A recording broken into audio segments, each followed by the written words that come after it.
Happening now, the fraternity at the center of a now discredited story describing an alleged gang rape that took place inside the fraternity house at the University of Virginia. Well, that frat says it is weighing legal options. This after Virginia police announced they found no evidence to support the allegations detailed in that article. Let's bring our legal panel in today. Dan Schorr is with us along with Doug Burns. Both are former prosecutors. So the Phi Kappa Psi house was raked over the coals during this whole thing. Now the police say there's absolutely no evidence that any crime ever took place there. Doug, do they have the opportunity, do they have the right to sue either the magazine or the author of that article? Well, there's a couple of legal issues that emerge from that. First of all, it's interesting because the supposed males, who it's turned out to be completely false, that were involved weren't really specifically identified, John. One was identified, I recall, as somebody in a small seminar with the person. Another one loosely identified. So if they can't reasonably be identified, then they can't reasonably have been defamed. But where I think you're going is, can the fraternity as an entity bring some type of defamation action? The answer is probably yes. And then real quick, the issue is, are they some type of public figure causing a harder standard?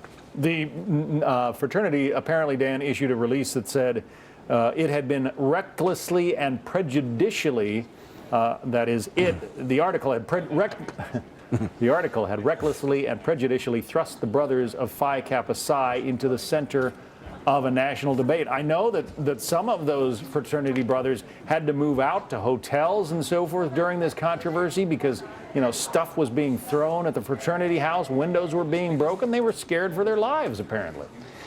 And those are the grounds for a lawsuit. As Doug alluded to, the difficulty is showing specific individuals and the harm that they suffered. Now, no doubt that the fraternity went through a tough time here, and they might have a claim.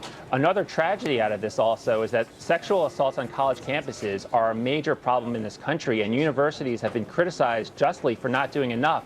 And this has the potential to undermine actual people who are victimized on college campuses in the future. Right. I hope their claims are not taken less seriously because of this incident. Doug, there were some students at UVA on social media yesterday saying Jackie, the pseudonym for the woman at the center of this article who made the accusations, that she ought to be prosecuted.